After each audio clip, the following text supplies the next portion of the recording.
మీరు మనం అల్లు అర్జున్ గారి గురించి ఇప్పుడు ఒక నేషనల్ అవార్డు విన్నర్ అండి. ఆయనకి మనం ఆయన మీద ఎవరైనా ట్రోల్ చేసే వాళ్ళకి నేను జనరల్గా చెప్తున్నాను, కళ్యాణ్ గారికి కానీ లేకపోతే మెగా ఫ్యామిలీ వాళ్ళకి కానీ ఎవరికి కూడా అలాంటి ఫీలింగ్ ఎప్పుడూ ఉండదు.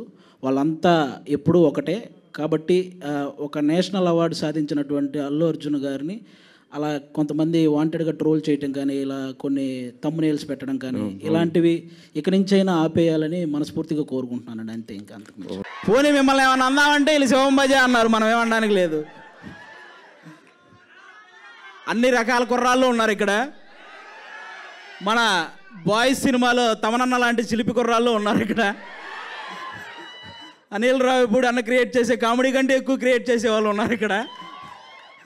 తమనన్న యాక్చువల్గా తెలుసు కదా, డప్పులు ఎలా వాయిస్తారు వెనక మొత్తం ఆర్ఆర్ కొట్టేటప్పుడు, దానికంటే ఎక్కువ వాయిస్తున్నారు యాంకర్కి మీరు ఇందాటి నుంచి. అలా వాళ్ళు ఉన్నారు. మన రాజుగారి గదిలో అశ్విన్ కంటే భయంకరమైన వాళ్ళు ఉన్నారు ఇంకా ఇక్కడ కుర్రాళ్ళు, తెలుస్తుంది మిమ్మల్ని అందరం చూస్తుంటే. సరే, మీరంతా ఈ సినిమా చూడండి. ఈరోజు మాకు ఇక్కడికి ఎవరైతే ఈ సినిమాని గెస్ట్లుగా వచ్చారో, నాకు తెలిసి ఇండస్ట్రీలో ఏ చిన్న సినిమా అయినా పెద్ద సినిమా అయినా మనకి రీసెంట్ టైమ్స్లో ఎక్కడ చూసినా గెస్ట్లుగా వీళ్ళ ముగ్గురే కనపడుతున్నారు. మీరు గమనించారో లేదో? అనిల్ రావిపూడి అన్న, విశ్వక్సేన్ అన్న, తమనన్న, వీళ్ళే వస్తుంటారు.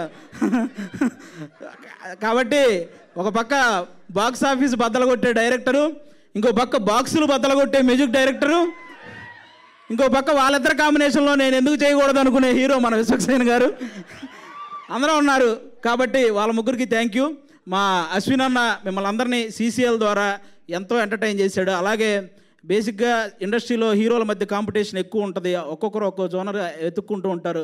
అలాగే అశ్విన్ అన్న కూడా తనకు ఒక జోనర్ క్రియేట్ చేసుకుని ఆయన చేస్తున్నాడు. కాబట్టి మీరందరూ ఆయన్ని ఎంకరేజ్ చేయాలని మనస్ఫూర్తిగా కోరుకుంటున్నాను. మా శివం బజే సినిమాలో కామెడీ, థ్రిల్లే కాదు కామెడీ ఉంటుంది, అలాగే డివోషనల్ మూమెంట్స్ ఉంటాయి, అలాగే మీకు కావాల్సిన ఫైట్స్ అన్ని రకాలు ఉంటాయి అన్నమాట. ఈ సినిమా మీరు కంప్లీట్గా థియేటర్లో చూసి బయటకు వచ్చిన ప్రతి ఒక్కరూ ఒక మంచి సినిమా చూసామన్న ఫీల్తో బయటకు వస్తారు. మీ టికెట్ ఖచ్చితంగా ఈ సినిమా న్యాయం చేస్తుంది. Thank you so much. Thank you ఆది గారు, థ్యాంక్ యూ సో మచ్.